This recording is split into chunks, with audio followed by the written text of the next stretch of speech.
उम्र 42। आपको blood pressure की बीमारी कब से है? मेरे को हो गए 4 साल हो गए। कितना 180 तक पहुंच जाता है। गुस्सा किस पे आता है? बस घर की जो वो होती है ना धकियानी सी बातें, उसमें गुस्सा आता है, बाकी कुछ कौन? नहीं जैसे कि आता। घर की बात है, जैसे कि वो जो हमारी सासू माँ जो टॉर्चर करती कैसे है। टॉर्चर करती है आपको? कहते सर से पल्ला। जैसे कि सर से पल्ला नहीं हटना चाहिए। मैं काम अच्छा। कर रही ना, मेरे सर का पल्ला इतना भी हो जाएगा ना, हाँ हाँ, तो वो अपने कपड़े उतारना शुरू कर देंगे। समझ गया। मतलब वो चाहती है आप सिर पे ऐसे पहने, ये पहने, वो पहने, हाँ, ये मत मेरे- करे, वो मत करे। हाँ। और किस चीज के लिए मना करती है? मतलब ये सारे काम को उनकी बात मानते रहे। जैसे कि पहले तो मैं बहुत ज्यादा थी, उनके कपड़े प्रेस करके उनके बाथरूम में टांगने हैं। हाँ। उनका मतलब कि सारे काम उनके हाथ में, उनका खाना देना है, सारी चीज उनके हाथ में देनी है। अगर आपने उनके कपड़े प्रेस नहीं करे तो क्या होगा?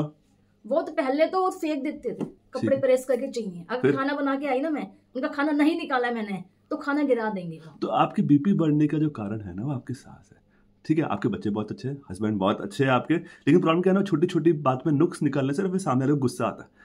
अब आप एक गुस्सा उस पर निकाल भी नहीं सकते हो, तो अंदर ही अंदर गुस्सा बढ़ते रहता है और इसीलिए आपका बीपी बढ़ रहा है। तो आमतौर पे किसी भी लेडीज का 50 साल से पहले, मतलब मेनोपॉज से पहले बीपी नहीं बढ़ता है। अगर बीपी बढ़ रहा है मतलब घर के पारिवारिक माहौल में बहुत ज्यादा गड़बड़ हो रही है। हाँ, और इसीलिए आपका बीपी बढ़ रहा है। तो इसके लिए हमें इलाज आपका भी करना पड़ेगा और आपकी सास का भी करना पड़ेगा, दोनों को अलग तरीके से करना पड़ेगा।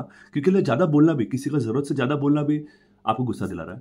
तो अब ऑब्वियसली उनकी समझ कम है, बड़े हैं, बुजुर्ग है, अब उनके तौर तरीके अलग है, इसलिए उनको लगता है कि बहू ने हाथ में ऐसे ही पहनना है, ये चूड़ी डालनी है, वैसी चूड़ी डालनी है, ऐसी साड़ी पहननी है, ऐसे ही स्वेटर पहनना है, खाना ऐसे ही बनाना है, ऐसे बिहेव करना है। मतलब अपने सारे जो दिमाग में ख्यालात है वो आप पे थोपना चाहते हैं, सिंपल लैंग्वेज में। हाँ जी। और यही आपके बीपी बढ़ने का कारण है। बिल्कुल। हाँ, अभी दवाई लेते लेते बीपी ठीक है आपको, कम होता है, कैसा है? नहीं, अब तो ठीक रहता है बीपी। ठीक है, तो आपका अगली बार हम आपके बीपी का और आपको मैं सास का भी कुछ सोल्यूशन दे दूंगा कैसे करना है। नहीं, देखो नहीं कैसा बहुत परेशान करते, कभी तो बड़ा गुस्सा था, मतलब छोड़ छाड़ के चले जाए सब कुछ। फिर बेटे बोलते मम्मा थोड़ा सा वेट और करो, हम थोड़े से। पूरे दिन सास क्या करती रहती है? पूरे दिन सास क्या करती है? वो बस माला जपते हैं, सो जाते हैं, अपना आराम करते हैं, उन्हें कुछ मतलब नहीं है। बिल्कुल, देखो अगर आप चाहते हो उनको ठीक करना है तो सबसे पहले उनको घर से बाहर ले जाना पड़ेगा, घर से बाहर निकालना पड़ेगा, सैर कराने पड़ेगा। मुझे लगता है आप हाथ पकड़ो उनका, 15 मिनट 2-3 बार सैर कराओ, उनका दिमाग ठंडा हो जाएगा, आपका दिमाग कम खाएगी वो। फिर ट्राई करके देखो। उनका ऑपरेशन हो रखा ना, सब पता है क्या है, उनकी ना अजीब ही सा है, मतलब कि उनको लगता है कि मेरी प्रॉब्लम मेरे बहुत ज्यादा है, दूसरों की कोई प्रॉब्लम मैं समझ गया। है। बेसिकली क्या है ना, उनकी जो भी छोटी मोटी प्रॉब्लम्स है वो इससे फ्रस्ट्रेट हो रहे हैं और फ्रस्ट्रेशन आप पे निकाल रहे हैं। सर उनकी तो ऐसी वो है ना, इतना गलत बोलते हैं ना, आप नहीं सुन सकते। वो तो बिल्कुल न्यूड हो जाती है। मैं टोटली समझ। उनकी उम्र कितनी है? उनकी 60 हो गई, 60। शुगर बीपी की दिक्कत है उनको? नहीं। मुझे लगता है ना, जिस तरह वो बिहेव कर रही है ना, उनको भी दिमाग की दवाइयों की जरूरत है। सर उनकी ना ट्रीटमेंट चल रहा था, तो मेरे ससुर जी ना कहते हैं कि नींद की दवाई ज्यादा नहीं लेनी चाहिए। नींद की दवाई देखो, कोई भी दिमाग की दवा में नींद का असर रहता है, लेकिन उनको दिमाग की दवाई की जरूरत है। अगर वो नहीं लेगा ना, पूरे घर का माहौल खराब हो जाएगा। सर मैं तो कह रही हूँ उनकी वजह से ना हमारी पूरी फैमिली डिस्टर्ब है। कौन कौन डिस्टर्ब है? सारे अलग हो गए, सारे लोग, हमारे इनके 2 भाई थे, सब अलग हो गए शादी के तुरंत बाद। क्यों? अब मेरी उनकी टॉर्चर करते थे। मैं आपको वही बोल रहा हूँ, फोन करके कि मेरे को मार रहे हैं। मैं आपको सच बोल रहा हूँ, उनकी दवाई डालो, पूरा घर सुकून रहेगा। सच बोल रहा हूँ, आपका बीपी ठीक हो जाएगा। उनको बोलो ताकत की दवा, ताकत की दवा बोल के खिला देना, मैं आपको दवाई लिख दे दूंगा बाद में। ऐसा सुकून मिलेगा जो जितने शादी के आपको 20 साल से नहीं मिला।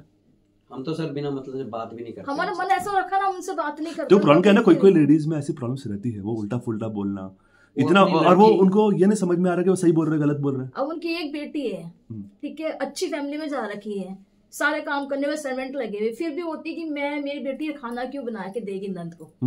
उनकी ये थी, वो है अपनी बेटी से ज्यादा डिस्टर्ब, अपनी बेटी से बहुत डिस्टर्ब, दिन में 10 बार फोन करते रहते हैं। प्रॉब्लम क्या है ना, देखो कोई भी चीज जरूरत से ज्यादा होना बुरी बात है। अगर अपनी बेटी को 10 बार फोन कर रहे हैं, बुरी बात है। अब शादी हो गई, उसको अपने घर पे जो करना है करने दो। आप उसकी जिंदगी में दखल अंदाजी, मतलब मुझे लगता है वो हर एक की जिंदगी में दखल अंदाजी, अपनी बेटी की जिंदगी में, आपके अपने बहू के इसमें, अपने बेटे के इसमें। बेटे तो चुपचाप निकल गए, जैसे आपने बोला, दूसरे घर ले गए, उनको भी अंदर अंदर से पता है कुछ ना कुछ गड़बड़ है, ठीक नहीं हो रहा है।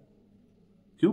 तो इस कंडीशन में आप सब लोग बीमार हो रहे हो उनकी वजह से। सबसे पहले तो इलाज उनका जरूरी है। आप देखो, बुजुर्ग बड़े लोगों को समझाना कि उनको दवाई दे रहे हैं, ये भी मुश्किल काम है। तो ऐसी कंडीशन में हम क्या करते हैं ना, हम घर वालों को, जैसे उनके हस्बैंड या उनके बच्चे, जैसे आपके हस्बैंड है, उनको बोलते हैं कि हम इनको ताकत की दवाई दे रहे हैं, तो ताकत की दवा बोल के उनको खिलाना पड़ता है। यही तरीका रहता है, नहीं तो उन्हें नहीं खाता है।